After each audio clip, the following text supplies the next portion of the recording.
I think what most people don't know about me is I was born in a really lower middle class family, and born in Texas. My dad was in the Air Force, and so I lived in 5 states by the time I was 6, and have very little memory of it. But we settled in Wheeling, West Virginia, where I grew up primarily, and my father was somewhat abusive, and so my mother divorced him. And I got a stepfather who really raised me from the time I was about 6 until graduate high school. And I was a typical middle class, by then, suburban kid in West Virginia, except for the fact that my mother was an alcoholic and my father was a workaholic and sometimes drank as well. So it created a lot of compassion and empathy for me, because I'm very what's called hypervigilant. I notice every little thing, because I had to survive in those families. And also, I think I have a huge sensitivity to pain, and that was really how I got started. The Chicken Soup for the Soul books, which really catapulted my career, those came about when one of my students at some lecture I was giving said, "You know that story about the puppy you just told?" And I said, "Yeah." She said, "Is that in the book anywhere?" I said, "No." And she said, "Well, it needs to be." I said, "Why is that?" She said, "My daughter needs to read that story." "Well, just tell her the story." "I can't remember. I need to see it in the book." When you're a kid, you have an impulse to act, you act. You want to touch the cat, you want to throw the cat out the window. You want to stick your hand into the VCR and put peanut butter in there, you do. The problem is, as we're growing up, we get conditioned by our parents and our caretakers and our siblings and our teachers and coaches and nuns and all these different people that come into our life. Don't do that. Stop. That's bad. You know, we get slapped and told we're not okay. And so after a while, when we go to do something, we're looking, is it okay if I do this, you know, instead of just doing it. All my sons and my stepson and my stepdaughter have been great risk takers. They're all artists. One's a drummer, one's a hip-hop singer. One is he's in high school, but he's in a school play. He just had a lead in the school play. He sings, and then my daughter's a singer, and my other son is very athletic. He's a surfer. He snowboards as well. And he's always inventing games and trying out new things, always on the edge, you know, always coming in with cuts and scrapes, which I love, because they're out there on the edge of their potential, exploring how they can keep pushing it. And it's not that they never get scared or they never feel rejected and have to go through things, but they seem to rebound very quickly. Every one of us knows what we want. We can feel it. I'll just tell people, if you could have anything you want and there were no limitations, what would you do? And everyone has an answer. Little kids, big adults, and that's their core essence. And if we all just fully do that which we're passionate about and understand the principles for how to bring that into being, then I believe the world will work perfectly. And that's why I do what I do.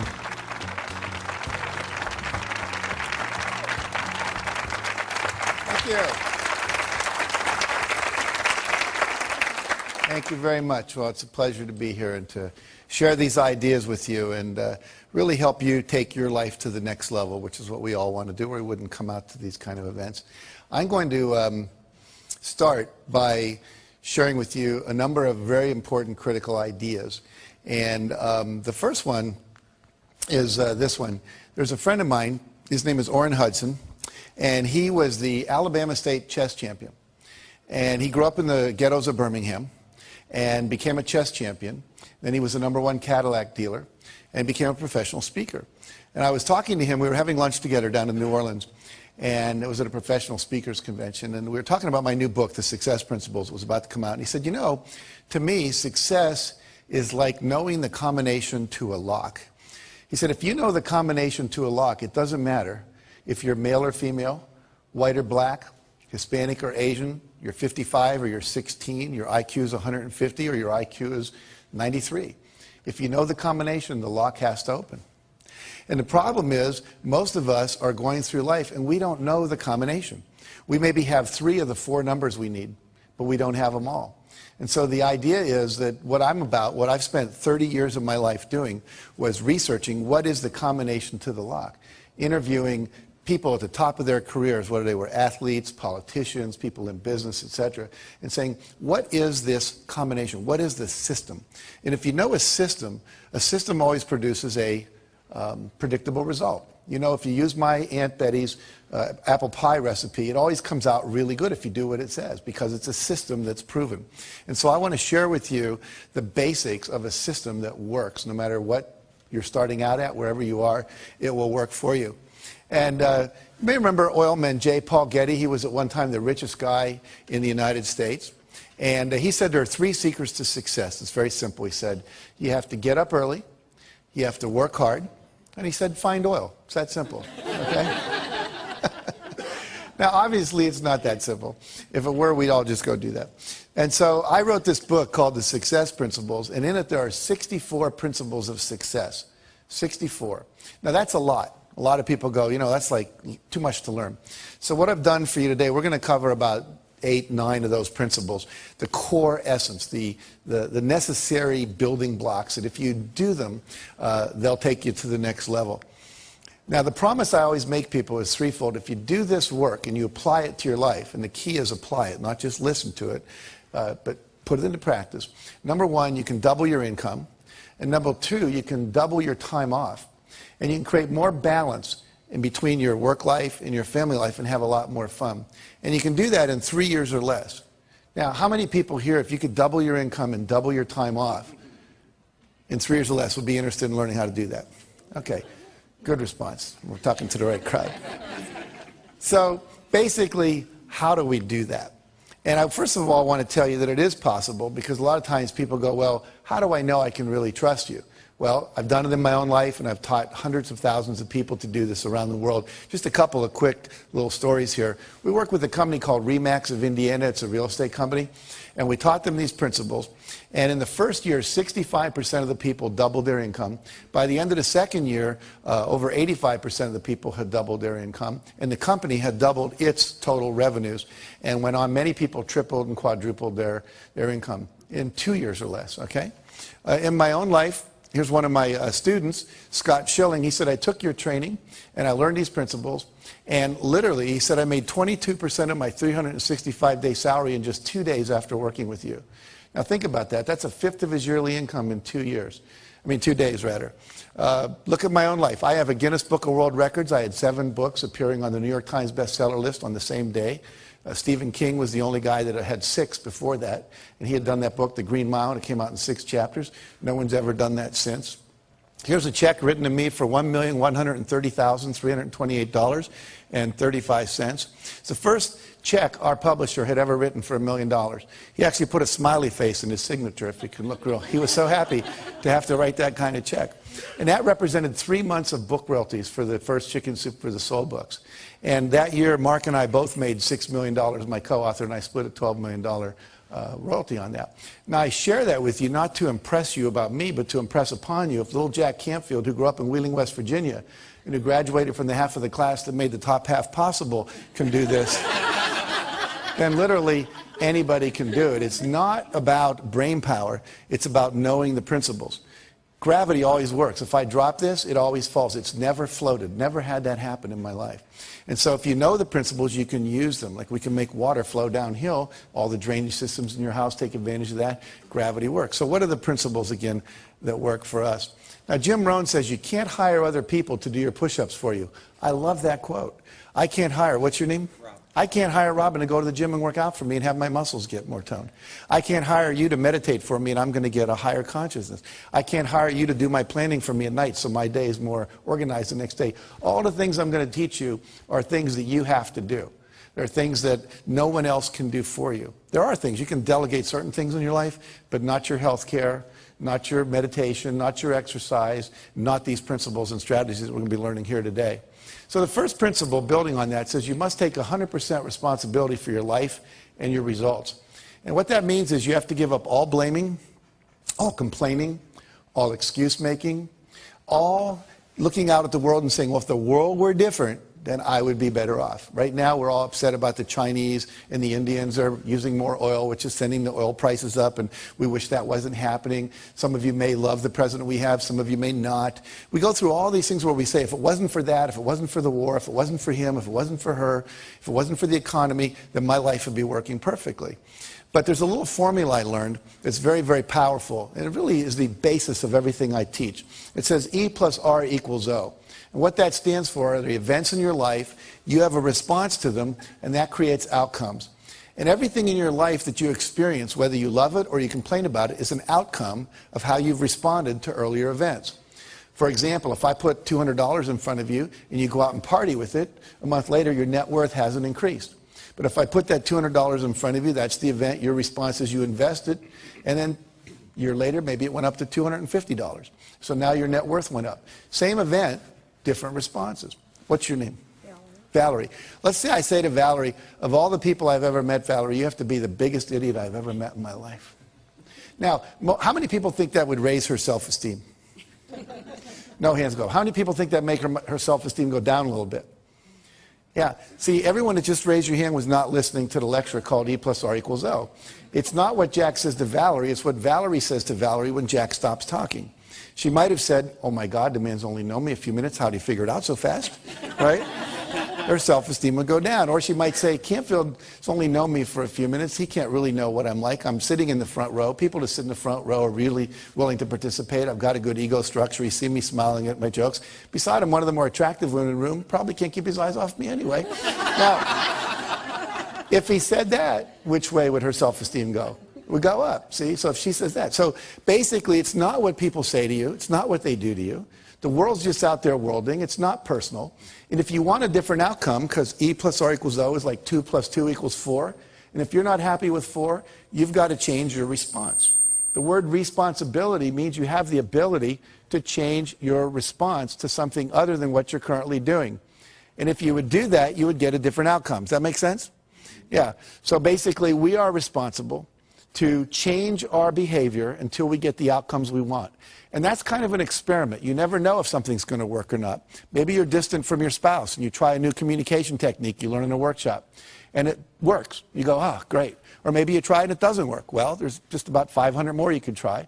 You know, you could read Men Are From Mars, Women Are From Venus, Children Are From Hell, one of those books.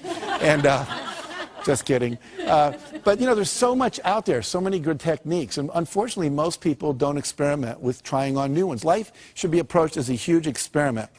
And you just keep experimenting until you get it right, okay? All right, we talked about that, so we'll go to this. E plus R equals O again. I want to give you a business example. A friend of mine during the first Gulf War was a Lexus dealer, and people stopped coming in to buy Lexuses. They were all watching CNN and CNBC and watching the war on TV. And plus, we were having a minor recession, so people were holding on to their discretionary income.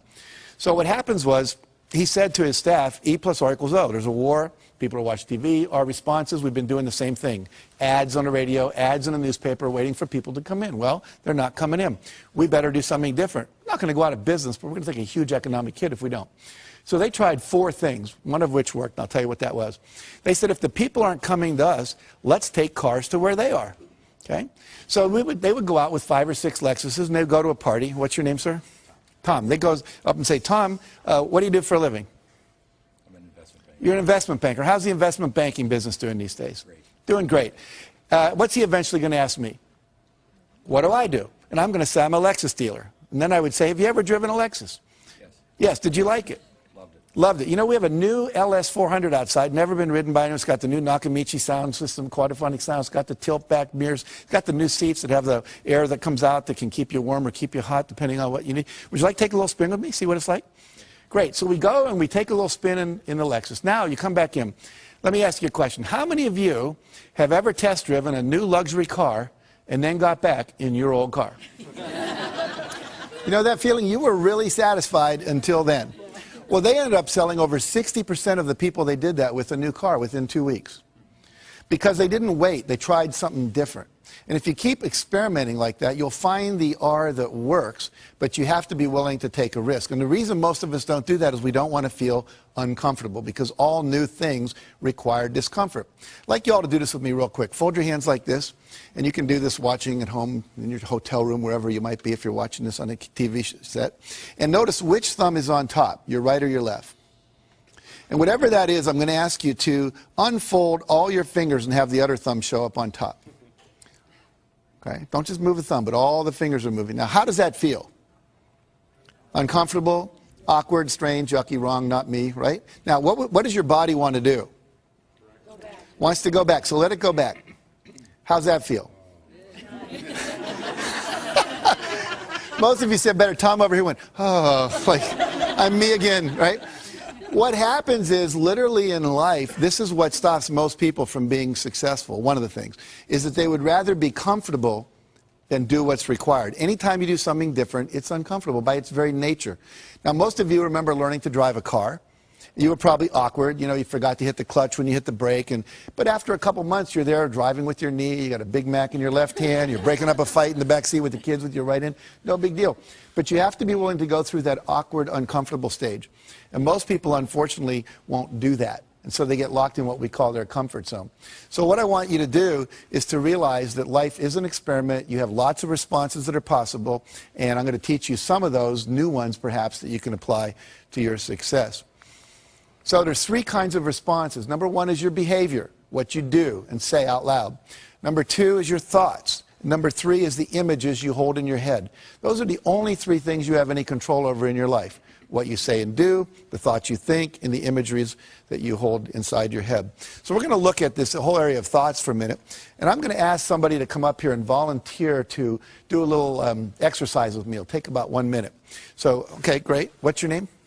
Marianne, very good. Come on up, Marianne. And I'd like you to turn around and face the group. Now, are you right-handed or left-handed? Right-handed. Right-handed. Is your left arm okay? Any injuries going on here? Very good. So what I'm going to do is push down on your arm. I want you to push up, okay? So we'll see how strong you are. Very good. Now, you said your name was Marianne? Yes. So say, my name is Marianne, out loud. My name is Marianne. And then resist. That's a very funny last name. But that's so my name is Marianne. My name is Marianne. And resist, good and strong. Now I want you to make up a name that's not yours. My name is Margaret. My name is Joe. Any name at all. And just say it, and then I'll test your arm. My name is Kathy. Say it one more time. My name is Kathy. And resist. What happened to your arm? It went down. Was it as strong? No. No. And my name is Marianne. Say that. My name is Marianne. And then say, my name is Kathy. My name is Kathy. And without any effort, it goes down. Now see, when you lie, this whole set of muscles goes weak. Okay? Literally, the whole Michael Jackson trial could have taken about 1 minute. All right? And we would have known one way or the other. But see, the reality here is that your thoughts affect your physiology. We just saw that.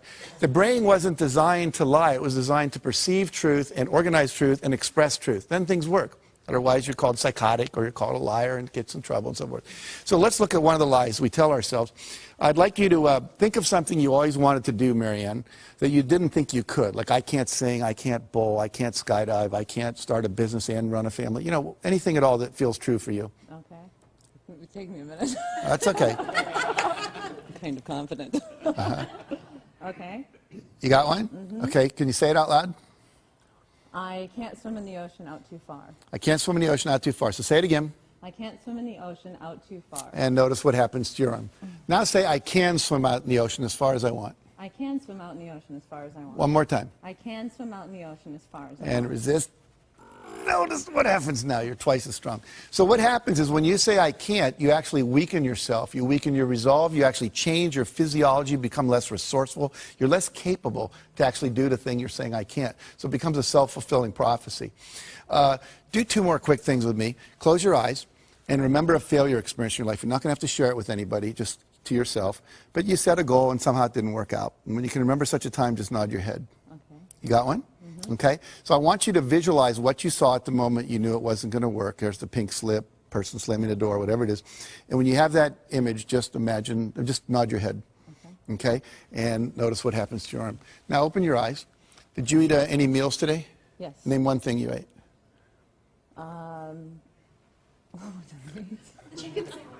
Chicken sandwich. Chicken sandwich, okay, good. You brought your agent with you? Okay. A friend. Yes. All right. So now close your eyes and remember a time when you had a success experience. You set a goal and you achieved it and you were really proud of yourself. You remember such a time? Mm-hmm. And vision what you saw then. Make a real clear picture in your head of what you saw when you knew it was a success. Okay. And resist. No, it's really good and strong. I want you to do one last thing with me, then we'll talk about what all this means. I want you all to look up at her, look at Marianne, and I want you to think a negative judgmental thought about her. Just make one up. I don't like you, you're an idiot, whatever. Okay? And give her that look parents give their kids when they're disappointed in them.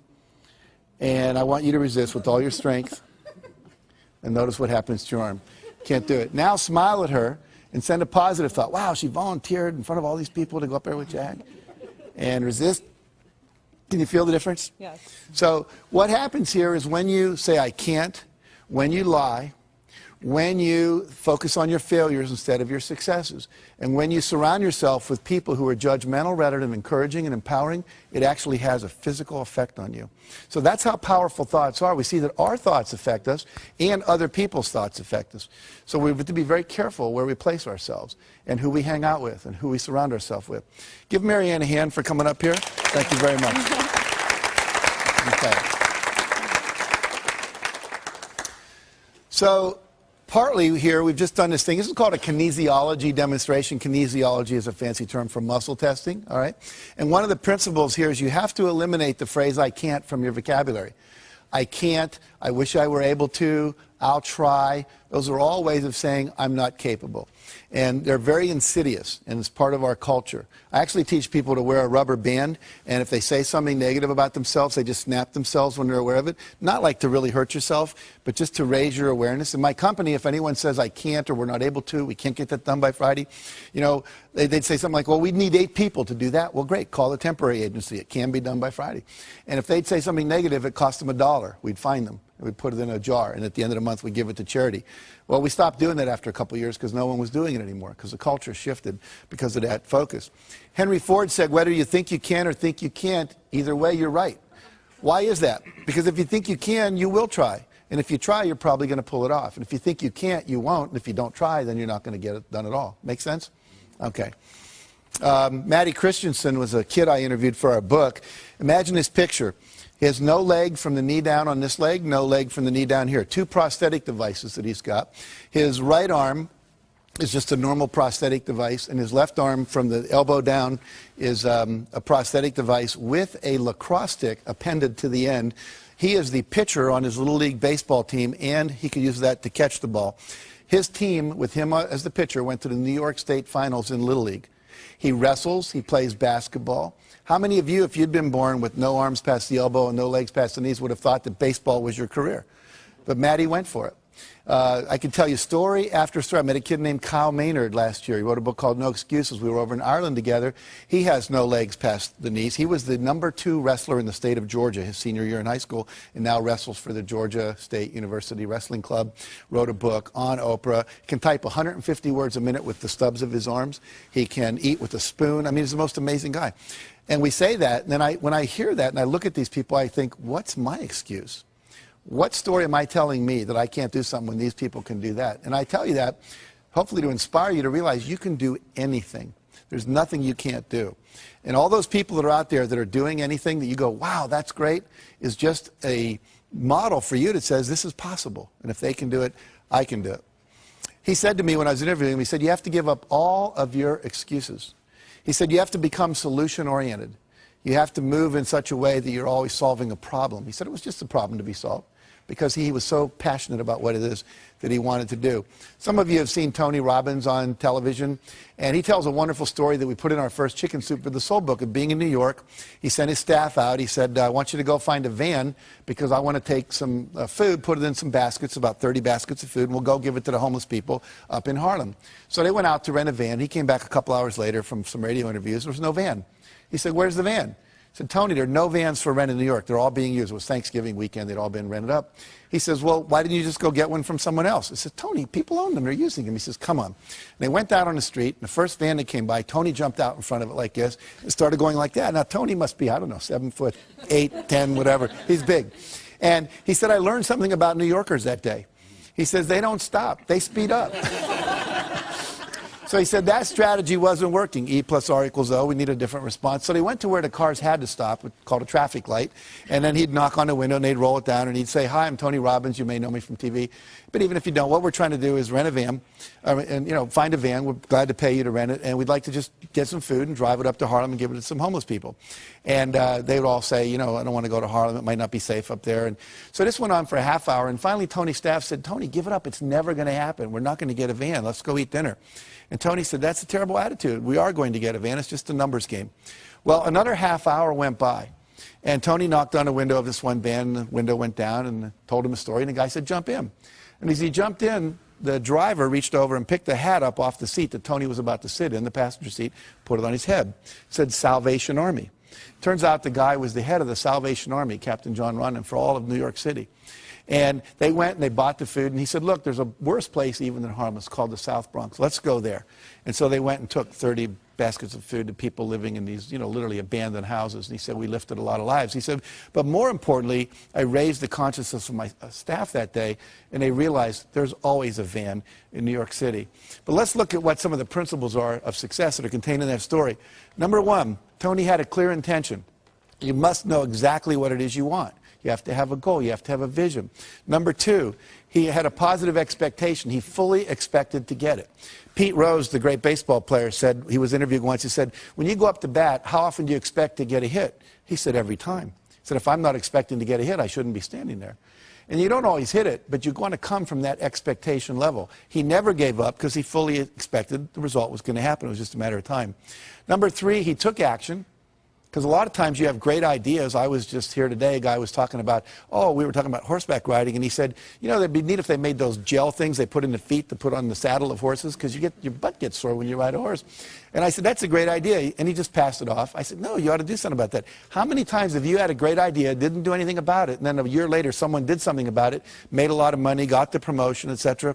So when you have the idea, the inspiration to act, it's time. Act. And you don't have to know it perfectly. You can drive from here to California, wherever you might be, assuming you're not in Hawaii, by going west. And what happens is that you don't have to see the whole route. You only need to see 200 yards ahead of you. At night, you can drive just with your headlights, and the headlights keep moving with you. And your goal in life is to get in the game. You don't have to see the whole blueprint. You just have to see the next steps, the next steps, the next steps. And if you keep taking the next steps, eventually you get to where you want to go. Does that make sense? And then he persevered. He never gave up. Some people give up too soon. We were rejected by 144 publishers when we did Chicken Soup for the Soul. Most people don't know that. What if we'd have stopped after 100? Said, well, this isn't going to happen. I wouldn't be standing here talking to you today. We just kept on going until we got the result. It took us a year and a half to sell that book, but we sold it. Now, the last thing is called law of attraction. We believe that when you are vibrating at the level of 100% expectancy that you're going to get something, it's already a done deal. Piece of cake, no big deal. We're going to win this thing. We're going to get that contract. I'm going to make this thing happen. Then what happens is the universe literally responds. And we're going to talk about this a little more later. Now, who is the most perfect guy to come in a van for Tony? Could anyone be more perfect than the head of the Salvation Army who knew all the places in New York and was committed to doing this? Well, they had to wait for an hour because he wasn't there yet. See? So sometimes when you're doing this, you're putting on it the vision of this should happen by this date. It's okay to set goals like that, but sometimes it takes a week longer, a year longer, whatever. But law of attraction says if you'll just hold the expectancy, like attracts like, if you say, I want to be a millionaire, but I don't know anyone that would ever teach me how to do that, or I want to buy a car, but I don't have any money, then what you're doing is saying, it's like calling up Domino's Pizza and saying, send me a pizza, then calling them up a minute later and saying, never mind. It's like, you've got to create the space mentally to hold this vision that you've got. And that requires expectation and then knowing that the perfect thing is on its way, just as it was in that situation for Tony. In the Success Principles, I write about a woman named Catherine Lonigan. Catherine Lonigan went off to college. She wanted to be a writer, and she took her first writing class, and she got an F. And she went to see the teacher and said, why'd I get an F? He says, because you can't write. She says, well, I'm on a scholarship, here to be a writer. I came to be in the creative writing program. I was the editor of my yearbook, editor of my school newspaper. I wrote a play that was performed in high school. They told me I was gifted. I said, well, you're not. He said, if you stay in my class, you're going to flunk it. And if you flunk my class, you'll lose your scholarship. And she said, well, what do I do? He said, I'll make a deal with you. If you promise never to write again, just, history paper and stuff, but you're not going to try to be a writer, I'll give you a passing grade, you'll keep your scholarship, change your major. So she did. I called it, she made the deal with the devil. 15 years later, she's down in Texas. They're making a movie at the next town over, and down where she lived in Texas, people would show up at the gas station after it rained just to see the oil slick. It was kind of boring there. So she said, wow, they're making a movie, let's go. So everyone drives over, and everyone's talking to the movie stars. She's talking to the writers, saying, what's going on, what's happening? And why are you interested in us? Why not the movie stars? Well, I always wanted to be a writer. And the guy said, BS, if you wanted to be a writer, you would have written. She said, I was told on good authority I couldn't write. He was a Harvard professor visiting our campus that year. He said, that's BS. He said, what I want you to do is go write something, send it to me. I'll tell you if you can write. I do it for a living, I know. So she goes and writes a book, sends it in to him. He sends it to an agent in New York, and they publish it. Her next book was called Romancing the Stone. The book after that, Jewel of the Nile. Both made into movies with Michael Douglas and Catherine Turner. So what's the deal here? 14, 15 years of her talent wasted because she bought someone else's evaluation of her. My friend Terry Cole Whitaker says, she wrote a book called What You Think of Me Is None of My Business. You know? Do not let other people's evaluations of you control you, okay? It's just an E. Your response is, thank you very much. You keep pursuing your passionate dream, okay? Now, another principle is you've got to drop out of the ain't it awful club. What does that mean?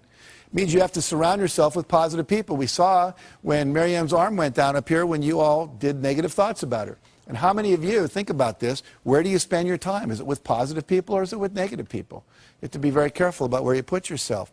Jim Rohn said, again, you're the average of the 5 people you spend the most time with. Who do you spend the most time with? They're a mirror back to you at what level your life is actualizing at. If your friends are victims and their lives aren't working and their marriages don't work and they're not making money, that's a reflection back. If you're working out with people and hanging out with people that are at a higher level, then that's a reflection back. And what I teach people is always try to get with the people that are the next level up. You're making $50,000 a year, you want to make $100,000, find some people making $100,000, spend some time with them, however you have to do that. You know, if you want to be more spiritual, go to some spiritual retreats where spiritual people hang out. Get in their space, learn what they do, how they think, etc. We had a story in the second helping of Chicken Soup for the Soul. Carl Coleman's driving to work when his car collides with another woman's car, and they get out, and she's crying, and he's like relieved. This is a minor fender bender. Why are you crying? She said, you don't understand. This is a brand new car, 3 days from the showroom. How am I going to explain this to my husband? He said, well, I'm really sorry about that, but we need to get your registration, your driver's license, your insurance record, so we can, you know, exchange that data so we can file our accident reports. So she goes into the glove compartment of her car, opens up the manila envelope and everything's in, and on top of that there's a message written in handwriting by her husband, and it said, in case of accident, remember honey, it's you I love, not the car. See, the women all go, oh. The men are thinking, yeah, right, I don't know about that. But why do we all go, oh? We all go, oh, because that's what we want in life. We want someone to love us more than anything else, especially things, vases that have been in the family for 3 generations, the white carpet, your special sweater, whatever. And when we know that we're loved unconditionally, then you feel safe. And when you feel safe, you get creative. And when you get creative, you come up with ideas that can quantum leap your success. So that's why it's so important. Number 2, success principle, that's really the core principle here, is decide what you want. You can't get from here to there unless you know where here is and there is, right? If you have a GPS system in your car, all you have to do is type in the address. It knows where you are from the satellites in the sky, and it plots a course. Your brain works the same way. The problem is, according to the research, less than 10% of Americans have written measurable goals for the year. In some cases, I've been in the companies where less than 3% of the people did. Less than 10% of high school students are ever taught how to set a measurable goal. This is a failure in our education system. You know anyone that got divorced because they didn't know the 7 exports of Brazil or the 5 causes of the Civil War? No, but they didn't know the communication skills, they didn't know how to set goals for their relationship. So many things we're not learning in our education that we now need to learn in these kind of courses. General Wesley Clark, who I interviewed, said, it doesn't take any more effort to dream a big dream than it takes to dream a small dream. So if you're going to decide what you want, go for what you want, not what you think is possible. Most people hone down their dream because they can't see how they can do it. And I'm saying to you, dream as big as you want. In fact, big dreams are exciting. Big dreams attract big people. If Martin Luther King said, I'm going over to the supermarket in Mississippi, I don't think a whole lot of people would have gone down there with him. But when he said, I want to end racism in America, that was a big dream and it inspired a lot of people to want to play. At great personal sacrifice to themselves because it was big enough and worth doing. Walt Disney said, if you can dream it, you can do it. Which means that you're never given a dream that comes out of your own desire place that isn't something you have the capacity to fulfill. You may have to learn some new skills, you may have to partner up with some people, you may need to learn some, how to access some new resources along the way. But all of that is possible if you'll simply dream the big dream. Because the dream doesn't come unless the capacity to achieve it comes with it. Does that make sense? Okay, so trust your dreams. Now, there's 7 dream categories or vision categories that you need to focus on to create a balanced and fulfilling life. Success means having all of this stuff, and I want to walk you through these. Number 1 is financial. What are your goals for your money? How much money do you want to make? How much net worth do you want to achieve? How much money do you want to have when you retire? If you own a business, you have cash flow goals, you have money in reserve goals, you have profit goals, etc. And so we need to have goals clearly set in that arena. Number 2, business and career. What's my ideal vision for my business or my career or my job? You know, I was a high school teacher, and at a certain point I realized I wanted to teach teachers because I just thought I could impact more people. Then I became a teacher trainer. I trained people how to train teachers. And now I'm teaching, you know, on television around the world. So it kept growing. The goal changed, but it was always like, you know, what is it that I want to be doing with my life in relation to my business and career? Number 3, fun time and recreation goals. One year our fun time goals, my wife and I, was learn salsa dancing. This past 2 years I've been learning to play the piano. My goal is to play Jesu Joy of Man's Desiring as well as Bach could have played it when he wrote it. I'm not there yet, but I'm working on it. And so, you know, one year was to go to the Eiffel Tower. We took our kids and we walked up as far as they let you walk, which is about 2/3 of the way up there. Number 4, health and fitness goals. These are things like weight you want to achieve, cholesterol levels. Maybe you want to run a 10K or a marathon. There's just so many possibilities in that arena. Maybe you want to, you know, have your waist come in by a couple inches. You want to grow some hair back. I mean, there's just a number of things you can decide about in that arena of health and fitness. Number 5, relationships. What would your ideal relationships look like? One year I decided I didn't have enough male friends.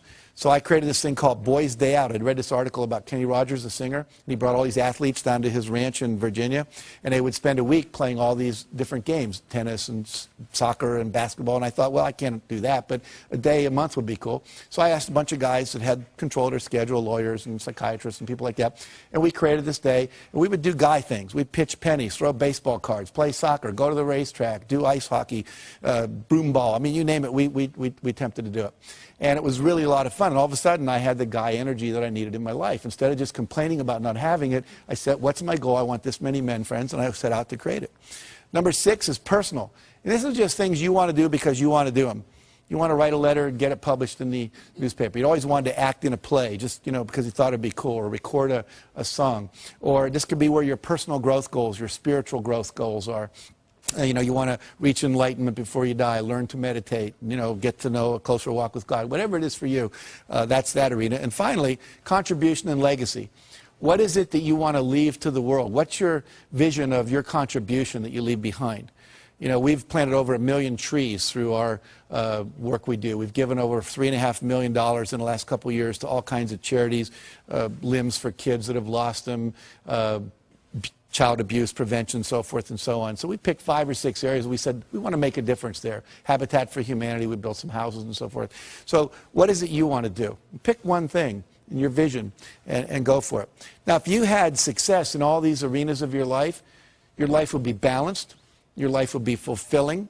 And here's the neat thing. Nobody can tell you what you should want in any of those areas. It's what you want, not what your mother, your wife, your pastor or anyone else says you ought to have, but what do you really want to achieve in your vision? And I usually ask people to look 5, 6 years out about that. You can look farther if you want. And then to write down, you know, all the details, like you're putting in a purchase order to God, okay? All right. Create a breakthrough goal. This is a thing you want to do where you create a goal that's going to quantum leap your career. So something that if you like wrote a best-selling book, that would be a quantum leap goal. Had your own radio show, that'd be a quantum leap goal. Opened up China as a market, that would be a quantum leap goal. And it's a goal that would not be like a 5-yard play, but like a 50-yard pass play on the first down. And so what you're going to do is set that goal. And here's some examples of past clients of mine. Create a $10 million revenue stream through internet sales. Create my own 30-minute talk show. Get our product sold on QVC. Secure a $10 million line of credit for their company. Teach a weekly holistic health class for the public. And become a wellness coach for a major corporation instead of continuing being a doctor on call all day. And what you do is with your breakthrough goal, once you've decided what that is, you do something we call the rule of 5. Write your goal on your business card and carry it like I carry mine in my wallet at all times. And then once you've done that, every day you're going to do, this for this year, it says, I'm joyfully celebrating 15,000 people having completed the Canfield Success Principles coaching programs. What that allows me to do is have you all get value without me having to leave my house, see? And that's a breakthrough for me, so I could travel less, be home more, etc. And with the breakthrough goal, we say the rule of 5. That means every day you do 5 specific concrete actions to move that goal forward. You're not going to do that in all 7 arenas of your life. It's just too time consuming. But if I wanted to be a best-selling author, then maybe I write for so many minutes. I do some interviews each day. When we brought out Chicken Soup for the Soul, we sent out 5 free books every day to people that could promote that book. One day we couldn't think of anyone to send it to. We sent it to the O.J. Simpson jury. And we gave them each a book. And about 5 days later, they're all walking into court carrying Chicken Soup for the Soul. And the cameras were all going, made national news. And so if you just do something every day toward that goal, there's something called the law of probabilities, which says the more things you try, the more likely one of them will work. They may not all work, but if you only try 2 things, the law of probabilities is not on your side. Try 100 things, one of them is likely to hit. Does that make sense? Okay, good. Mentioned we did that. In this book, which was rejected by, what? I told you, over 144 publishers, went on to sell 10 million copies in 41 languages because we did 5 things every day. We did not hit a bestseller list until 14 months after the book came out. 14 months. And most people would never sustain it that long. And it was kind of like the universe tests us, I think. How committed are you? How badly do you really want this? And if you go for it and do the rule of 5. Bill Bradley was a great basketball player, played for the Knicks, was All-American at Princeton. In high school, he was an All-American. Every day, he'd find 5 spots on the basketball court, and he would have to shoot 15 in a row before he would go in. And sometimes he'd be out there 2 hours after everyone else had showered and gone home. He did that all through college, all through his professional career. What happens? He goes on, becomes NBA Hall of Famer, later senator from New Jersey, because he was willing to prepare. You have to be willing to do the work as well as dream the dream. The third thing says unleash the power of goal setting. So now we got this vision, things we want, but we have to get and turn them into objectives. And they have to become measurable in time and space. And the key words here are how much by when. I want a big house. Well, what's big? For some people, it's 4,000 square feet. For Bill Gates, it's 35,000 square feet. It's a real different definition of what big is. And by when do you want it? Well, I would like it by June 3rd, or 2007, or I want it by January 5th, 2010. Be very specific.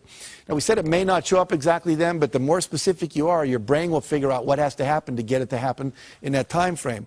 So here a person says, I'd like to increase my income. They're better off if they say, I will earn $200,000 by 5 p.m. December 31st. I'd like to spend more time with my husband. Well, I will take 3 long weekend vacations and 1 2-week vacation with my husband by November 30th at 5 p.m. Much more specific. Now the brain knows what to do, okay? I'd like to spend more time with my wife. I'll take ballroom dancing lessons with my wife for 12 weeks from September 21st to December 21st. As soon as we get specific, there's a part of your brain that starts calculating what to do. If you call a travel agent and say, want to go on a trip, what's the first thing they ask you? Where do you want to go and when do you want to go there? And until you tell them that, you're stuck. And your brain works the exact same way, that little GPS system. I'm going to lose weight and get fit. Needs to be, I'll weigh 190 pounds or 140 pounds by a certain date. Make sense? Again, less than 10% of Americans do this. And guess what? 10% of Americans own 90% of America. And guess what? They're the same people because they're clear about what they wanted, clear intention. All right. Next area is images. We now know that your body cannot tell the difference between a real event and an imagined event. Okay? If I were to have you close your eyes and imagine you were standing in the middle of a very small terrace on top of the tallest skyscraper in the world, you'd start to have queasy stomach and your hands would sweat because your body would really think it was there, even though you were safe in this room. Now, we can use that principle to our advantage to create success by using this power of visualization.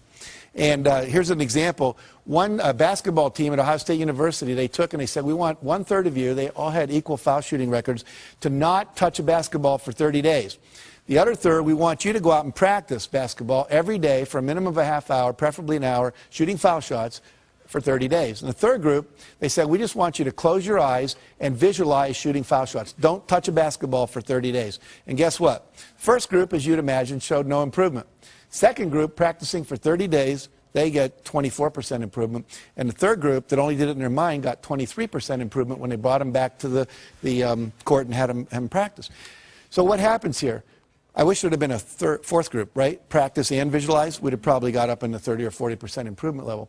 But what this tells us is simply by visualizing your goal as already completed, by seeing it nothing but net every time, the body starts to respond and adjust itself to create the result. So one of the great success techniques is people that are super successful are often called visionaries, and the reason is they close their eyes and they see the future. You create your future by envisioning it, okay? And I recommend you do that every day at least twice, once in the morning when you get up and once before you go to bed. They did a study at NASA where they took astronauts and they had them wear concave lens goggles, which meant you see the world upside down. Imagine trying to negotiate relationship with me and I'm hanging from the ceiling and my right's my left. It'd be pretty complicated. These goggles had no peripheral vision and they had to wear them 24 hours a day for 30 days. What they were expecting was to see if they'd get nauseous, become hostile, lose sleep, to see how they'd handle disorientation in outer space. What they hadn't predicted was that about 25 to 30 days into it, every one of the astronauts, their brain flipped the image right side up again. They're still getting upside down input, but they created new neural pathways. And they came out of this, the psychologists came up with something they call a 30-day principle. And what the 30-day principle says is that if you want to change a behavior, change a habit, anything at all, you must, in fact, do it for 30 days. Uninterrupted, because they tried a subsequent experiment where they had half the astronauts take their goggles off on day 15, keep them off for one day, put them back on again. Took another 25 to 30 days before they flipped them right side up again. So we know that it's current, contiguous, everyday repetition. This is why most New Year's resolutions don't work. It's why most corporate change programs don't work. It's why most of our school programs don't work. There's not that 30-day uninterrupted. This is why basic training in the Marine Corps does work, because they got you down there for 6 weeks and they're not letting you out of their sights and you're in a context that's held tight for that 6-week period. So if you want to visualize your goal is already achieved, minimum of 30 days. That make sense?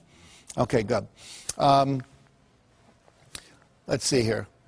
I'm going to skip over that real quick and get to this. Now, the reason this works, where your vision becomes real when you visualize what it is you want, is there's two things that go on in your brain. You have a vision of what you want, you have the current reality they don't match. Okay? And what we want to do is purposely create that. It's what advertisers do. Imagine yourself in the new car. It's like the guy getting out of the Lexus we talked about earlier, getting in his old car. The vision of what's possible no longer matches the reality, and that creates a little dissonance or structural tension in the head, which we call motivation, which says, I want that. Until we had that, there was no motivation to do anything different. Any of you women ever experienced visiting a friend with a new kitchen, and then you come home to your old kitchen, and they've got all the new granite and the new appliances and everything's cool? Your kitchen was fine until then. So we want to purposely do that to your brain to motivate you. So you envision the thing you want, your goals and your vision. You hold that in your mind every day for about 10 minutes in the morning, 10 minutes at night.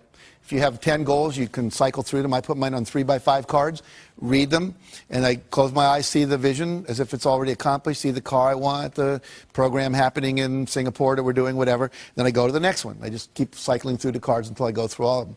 What happens then is you get a perceptual shift. You start to see things in your environment that were always there that can help you never saw before.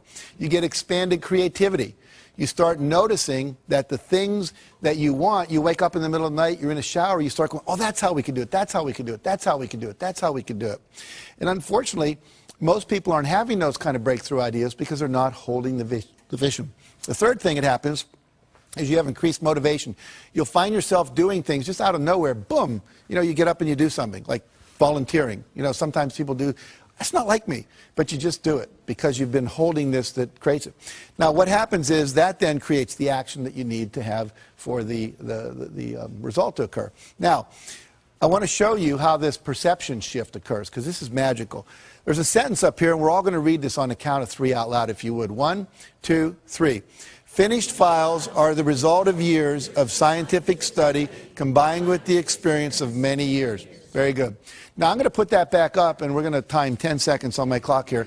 I want you to count the number of times the letter F appears. How many Fs are there in that sentence, okay?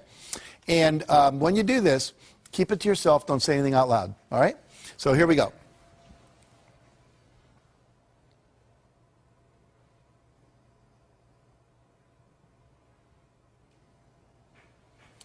Okay. How many counted, by show of hands now, it's real important you participate. How many counted 3 Fs? Hold your hands up. We got about half the audience more. How many counted 4 Fs? About 5 people. How many counted 5 Fs? About the same amount, 7 maybe. How many counted 6 Fs? 1, 2, 3, 4, 5, 6, about 8 people. Anyone count 7 Fs? All right. Now, were we all looking at the same sentence? Go like this.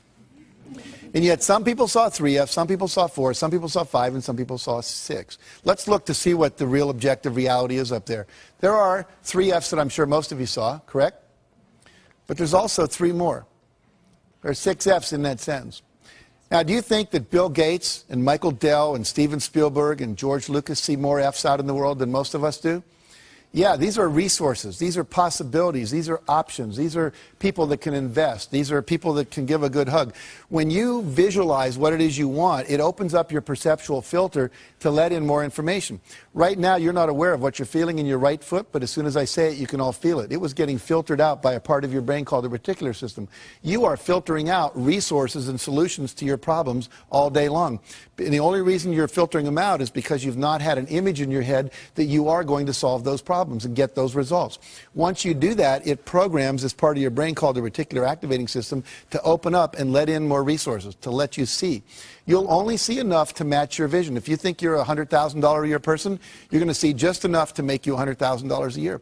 If you think you're a $300,000 a year person, you're going to see just enough to do that. Your perception is controlled by your beliefs and your goals, okay? So it's critical that we change all that. Now, let me give you just a couple more principles. I'm going to kind of speed through these like the last 500 years of European history, you know, when the last lecture you had in college. But I want you to get the whole model here because it's important. So we've got a vision. We've taken 100% responsibility. We've got some goals now. We've made them measurable, okay? We're now visualizing those goals every day. The next thing that needs to happen, I'm going to demonstrate by giving away something here. See if I can find it right here. Okay, I have a book here. It's my book. It's called The Success Principles. And I've sweetened this by putting as a bookmark a $100 bill. Okay, that's real money. And I'm going to give this away to someone here in the audience to illustrate the next principle. Who would like this? Okay. Marianne, good job. Now, what did only 5 people in this whole room do that no one else did? They got off their butt and they took action. And so the next principle is you must take action.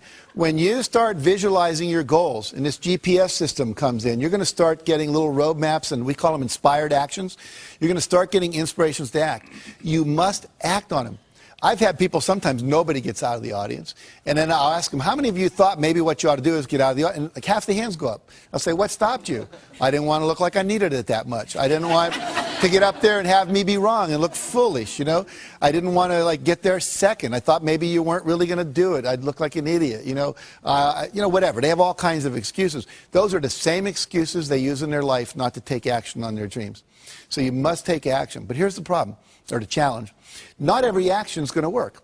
Goes back to E plus R equals O. We have to experiment, right? So if not every action is going to work, you have to take action, and then you have to assess, did it work? And here's the next principle.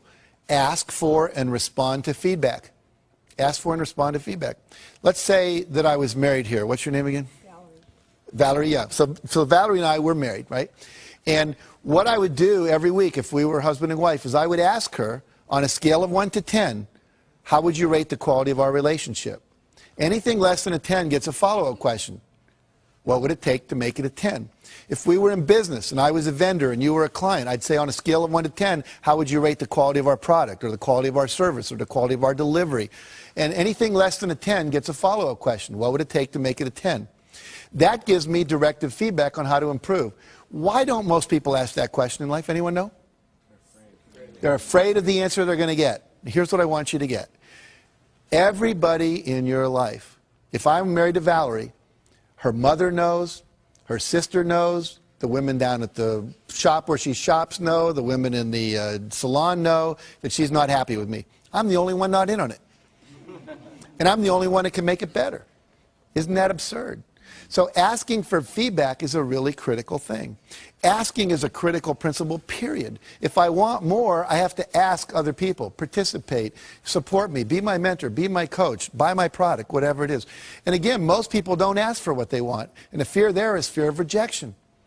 I want to talk about rejection. If I ask Valerie to have dinner with me afterwards and she says no, Most people go, woo, Jack got rejected in front of all those people and on television and oh my God.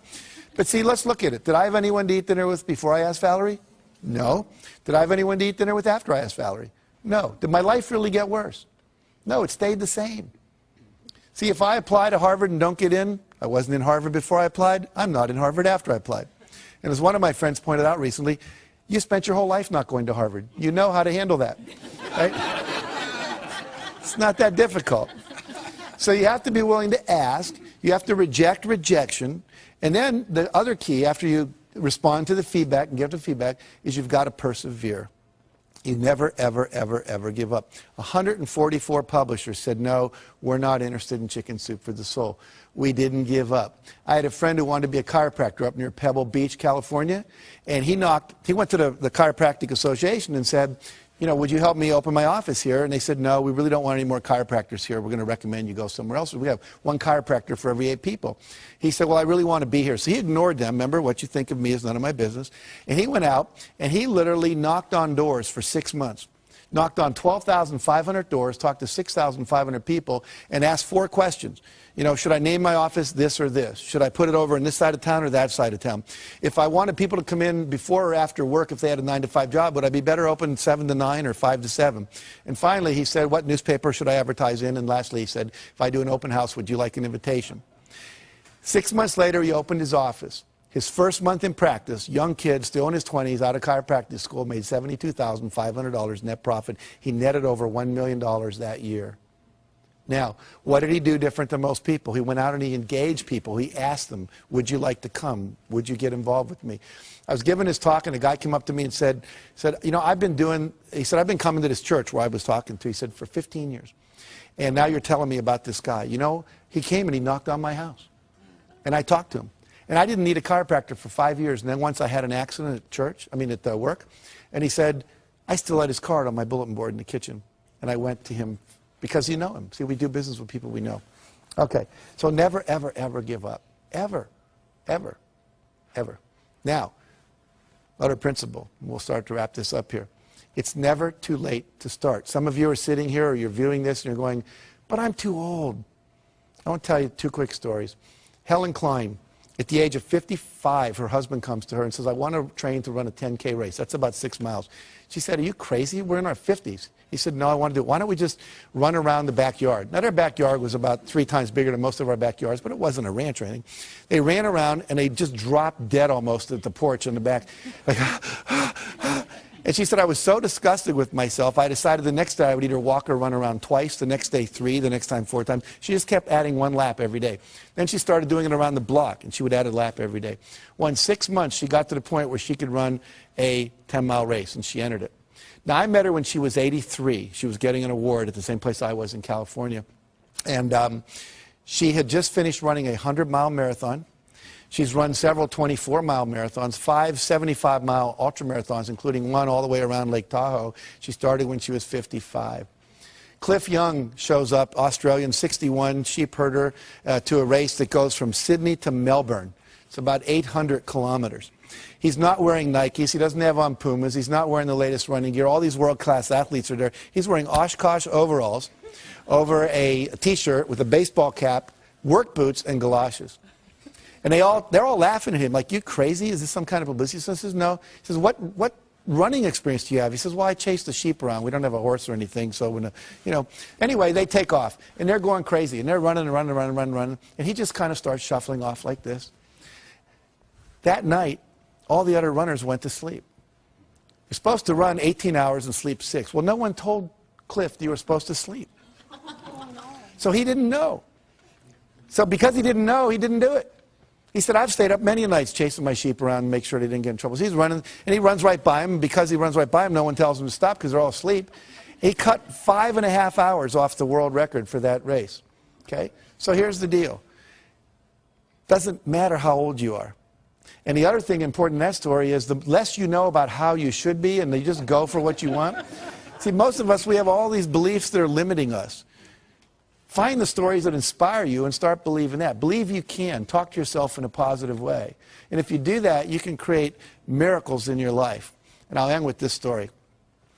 One of my favorite stories, a minister gets a call from his parishioner. Her name is Aunt Hattie, they call her in the church, and he's Reverend Jim. And she says, I just went to the doctor, and they called me and said that I've got terminal cancer. And they said I got 6 months to live at the max. And I'd like you to come over and help plan my funeral with me. He said, well, he started to try to comfort her. He said, no, don't comfort me. I'm really old and I've lived my life and achieved all my goals. I'm very happy. But I don't trust my kids to do the funeral right, so please come over and we'll plan it. So he goes over and they start planning the funeral. She said, I want this, I want to wear this dress. And I want this psalm read, and I want this hymn sung, and I want this open casket. I want these kind of flowers.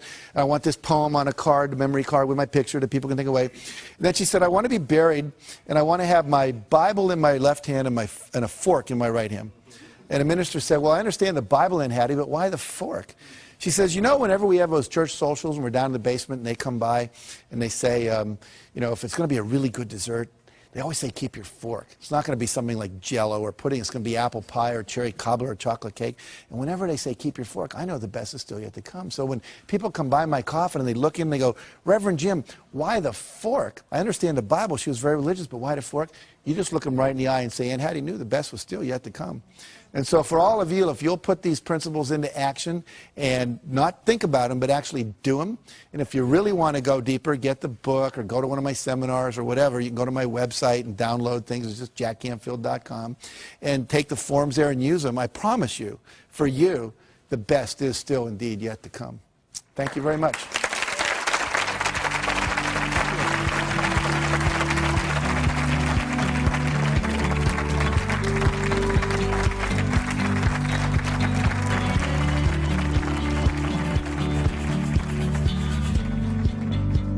If you've got goals, you got a vision of what you want to get from where you are to where you want to be, you're going to have to take some steps, and a couple of those may be uncomfortable. And so what? You can either sit there and justify where you are and rationalize, and I love the word rationalize, they're rational lies to justify your current reality, or you can do what's necessary to create what you want. And the people that create what they want tend to be happier, tend to be more fulfilled. Which do you want? I pick happy.